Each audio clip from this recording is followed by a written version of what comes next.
Hello everyone, my name is Peter Coder, a 15 years old programmer, and today I want to show you and briefly explain how my latest web app works, which I'm really proud of.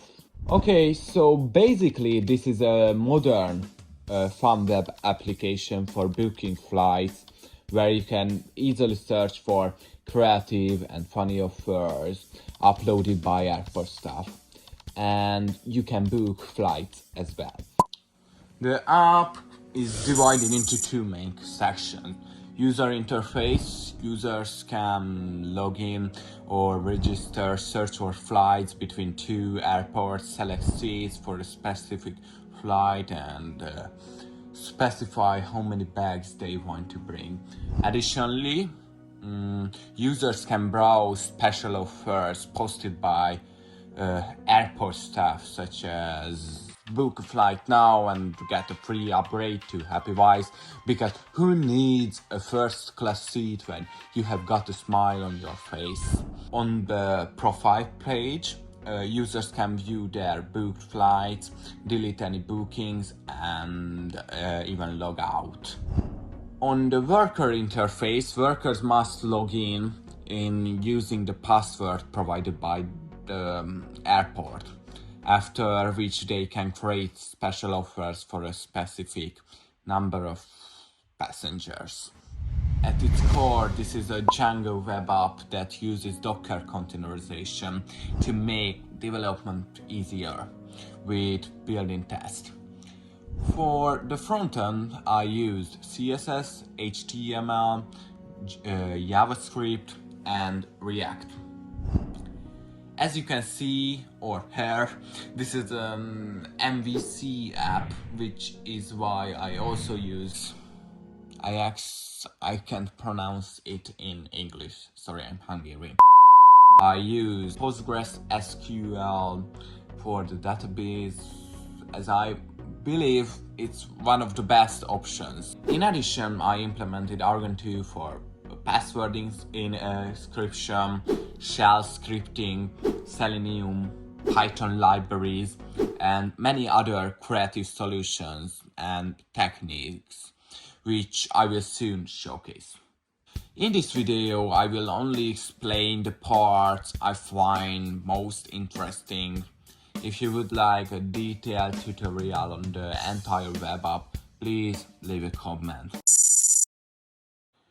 Okay, the on part defines when the workflow is triggered. In the job section, I configured the database, of course, with my Postgres SQL password defined in GitHub secrets. And I also added a health check to verify that the database has started. In the steps, we first download the code from GitHub, then create an environment file on the virtual machine for Docker Compose to use. After that, we start Docker Compose and run the tests. And after that, we shut it down, of course.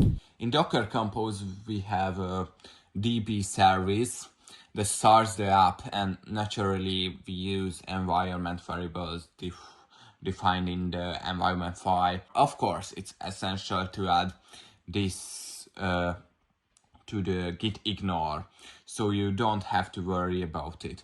We also have a web service running the Django project. Oh, and by the way, something interesting here is that we use a Postgres data volume to persist the database data.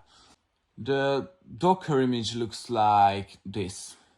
We download Chrome and the Chrome driver using the get Chrome driver sh script. Then we download the requirements txt and start running the project on port 8000. Okay, I don't want to go into too much detail about the worker interface, as it's relatively simple. For the worker model, since I use the built-in user model, I in script the password using Argon 2 myself. which I use everywhere because I believe it's one of the best ways to encrypt passwords due to its salting feature, which is very important. So before saving, I encrypt it using the save function. The special offer is a form connected to the forms.py file. And for the special offer, I use a model form where we modify its attributes. The ID is important for CSS, and min and max are for security purposes. But I also implemented this validation in the model itself to provide extra security. Okay, when we fetch the form data, we obviously don't save it right away because it doesn't contain the worker data. So we fetch it from the session before saving it. Okay, my application frequently uses, wait a second. Ajax. Okay, my application frequently uses Ajax requests. So first of all, I would like to show you some of the functionalities that uses Ajax. First, let's take a look at the index view, which serves as the main entry point for the user. It is responsible for handling the form and returning search results when searching for a flight. When the user submits the form, a post request is sent to the server and Django handles the form. The data is then cleaned in the booking form class to ensure that all input data is valid. Next, we extract the airport codes from the submitted data so that the system knows which airports are being referred to. We then attempt to find the corresponding airports in the database using their codes. If we successfully find both airports, we then search for flights between the two airports that still have available seats using the flight model. If we find flights, we return them to the front end in a JSON object so that they can be displayed to the user. By the way, I use a helper function for this, which is defined in the utils.py file. It's a good practice to use such functions if you want your code to remain clear and well organized. Now let's look at how the airport search works with Ajax.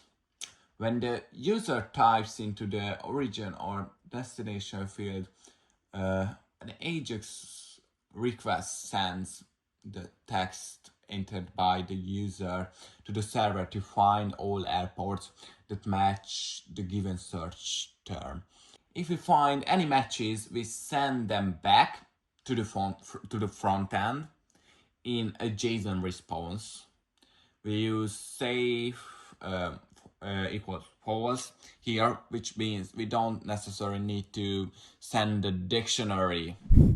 The front end then displays the results to the user. When the response arrives, the system updates the list of results. If we find any matches, we display them to the user in a list format. If the user selects an airport, we use on mouse down even to fill the input field with the name of the selected airport. The user doesn't select an airport, we automatically fill the input field with the first suggested value. We do this by monitoring the blur event. Now let's take a look at the backend code responsible for user authentication. The code contains two main functionalities, registration and login. The user authentication view handles both registration and login. If the user is already logged in, they are automatically redirected to their profile page.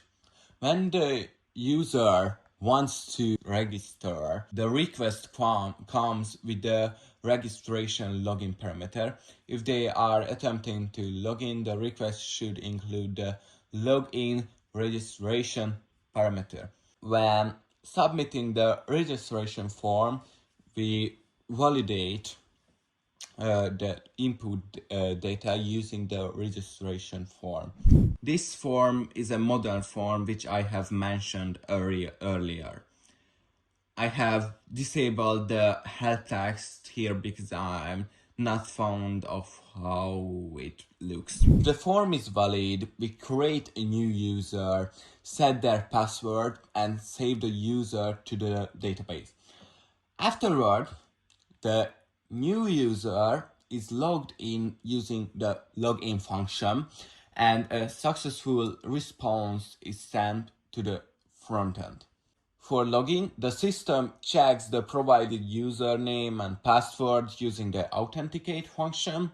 If authentication is successful, the user is logged in using the login function. Now let's examine the front-end code, which obviously uses Ajax to dynamically load forms. This ensures that the user forms are quickly updated without reloading the entire page. Okay, so when the user clicks on the registration or login button, the load form function is triggered. This function sends an Ajax request to the Django server to load the corresponding form. And after that, the HTML code written in the response is inserted into the form container element. This solution helps avoid reloading the entire page every time the user switches from one form to another. The user can toggle between the registration and login forms. The system dynamically updates the forms and adjusts the form action URL accordingly. For example, if the user is attempting to log in, the form will submit a login request, not a registration one. Now let's see how the forms are submitted using Ajax. When the user fills out the form and clicks the submit button, the data is sent to the server without reloading the page. The submit form function listens for the form submission event.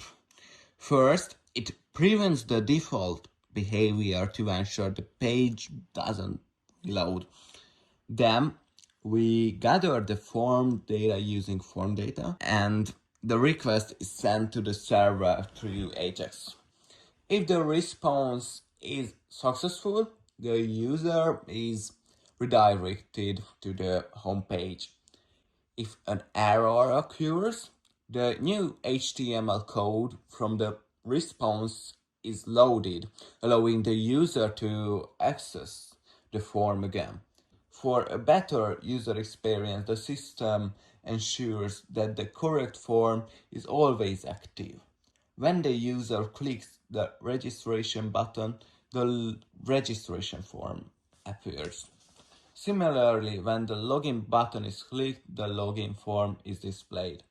The forms toggle between each other using the toggle register and toggle login elements, and the active form is highlighted using the active CSS toggle. Okay, now let's dive into one of the most useful implementations you can create with Ajax, which is infinitive scroll. The special offers view is responsible for retrieving special offers when the page comes from Ajax request. We first vary all the offers from the special offer model and sort them. The request determines which offers to load.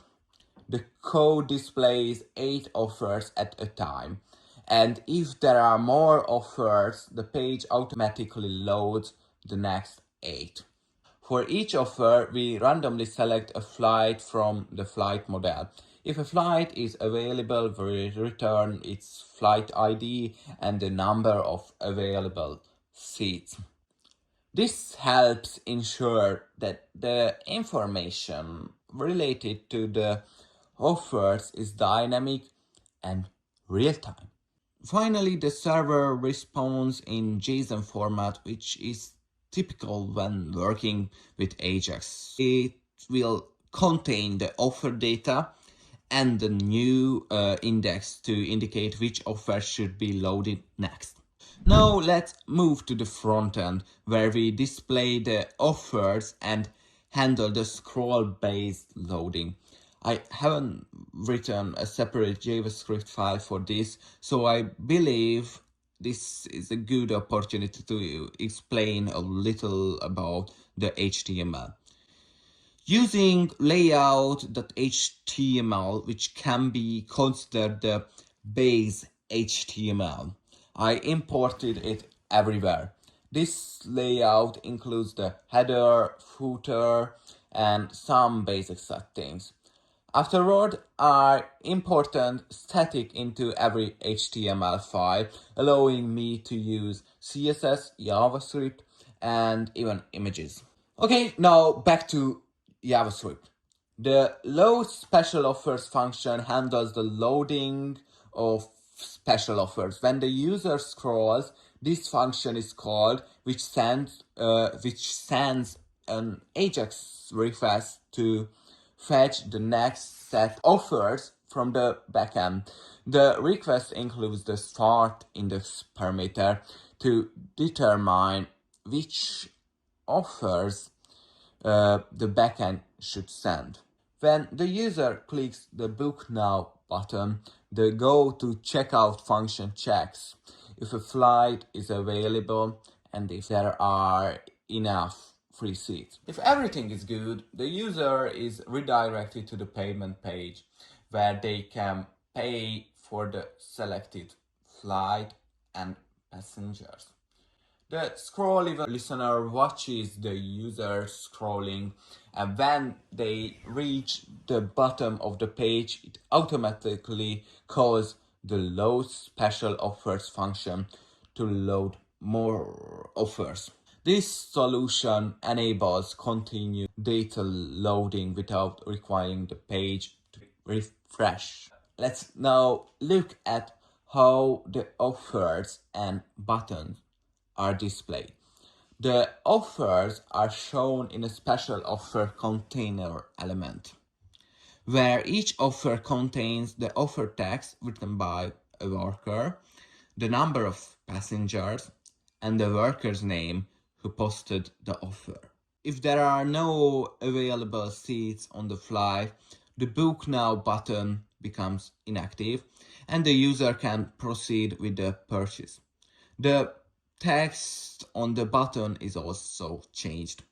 If seats are available, the button stays active, and when clicked, the user is directed to the checkout page. Now, I think we should take a break from Ajax for a while and talk about another very interesting and important topic in web development: React.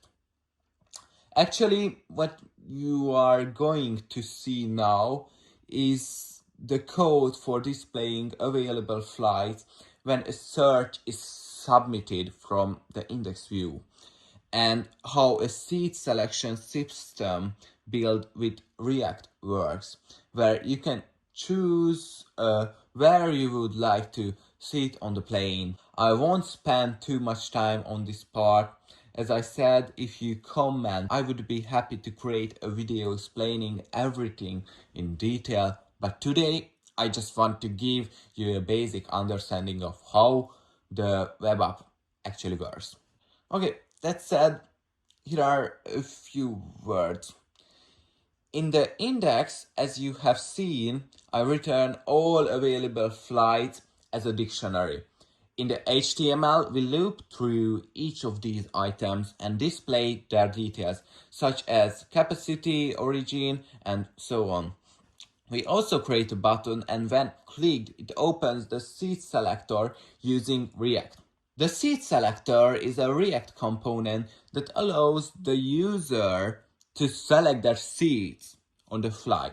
This component is rendered when the user clicks the Choose Your Seeds button, as I mentioned earlier. Within this component, we use the useState hook to track how many seeds have been selected by the users.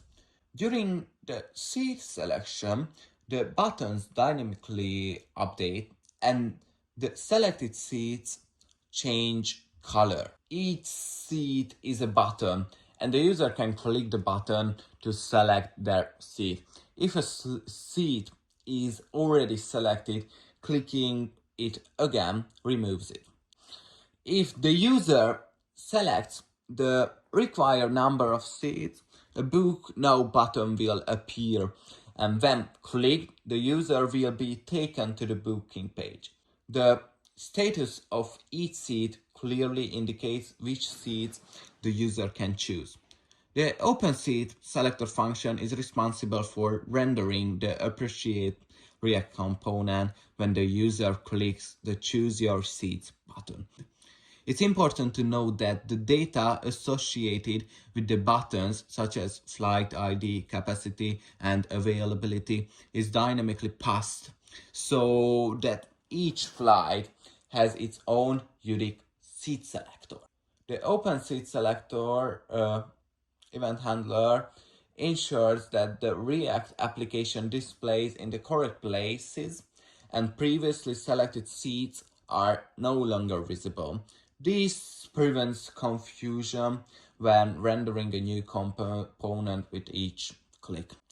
Additionally, after the page has loaded, we add the OpenSeed selector function to each button as I described earlier. Okay, so actually I will just mention a few more things and I will go through them even more quickly than before. Of course, I've wrote some CSS files to improve the aesthetics of the code. It's important to note that I focused on writing a responsive design as something that's visually pleasant, using rounded corners, shadows, small animations, and other elements to enhance the user experience.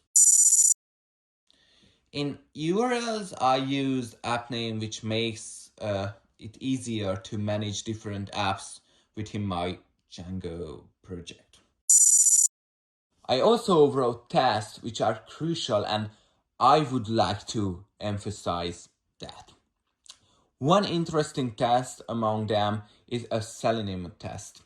Here is how it works. First, we create a setup method to prepare the testing environment.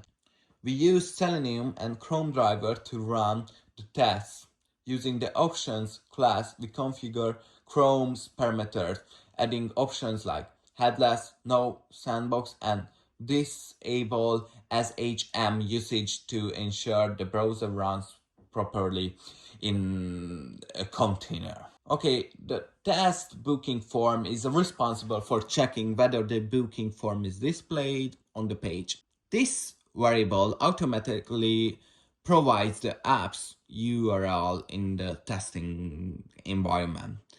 We wait for the booking form element to load on the page and ensure the test proceeds only after the element is visible.